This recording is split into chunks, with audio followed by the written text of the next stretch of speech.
सत्याचा आवाज, खोट्याला चोप देणार. आपण पाहत आहात जनशक्ती लाईव्ह न्यूज. निर्भीड बातम्या, निडर पत्रकारिता. सुसलाद येथे 28 वर्षीय सुशिक्षित महिलेने घेतला गळफास. उमदी पोलिसांकडून चौकशी सुरू.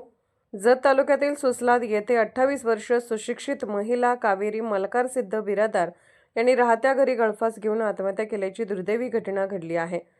ही घटना दुपारी सुमारे 3 वाजण्याच्या सुमारास घडली असावी असे प्राथमिक माहिती समोर आली आहे. मिळालेल्या माहितीनुसार कावेरी बिरादार या सुशिक्षित असून त्या BScचे शिक्षण घेत होत्या.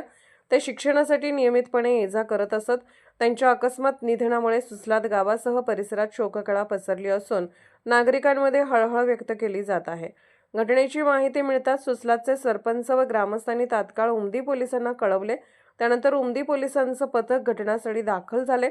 पोलिसांनी घटनास्थळाची पाहणी करून पंचनामा केला असून मृतदेह पुढील वैद्यकीय तपासणीसाठी पाठवण्याची प्रक्रिया सुरू आहे.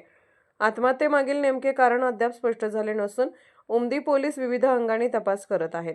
पोलिसांकडून कुटुंबीय व संबंधित व्यक्तीची चौकशी सुरू असून तपासानंतरच घटनेचे नेमके कारण स्पष्ट होणार आहे. या घटनेने संपूर्ण परिसरात हळहळ व्यक्त होत असून कावेरी बिरादार यांच्या निधनाबद्दल ग्रामस्थांनी दुःख व्यक्त केले आहे. जनशक्ती लाईव्ह न्यूज चॅनलला लाईक करा, शेअर करा आणि सबस्क्राईब करा.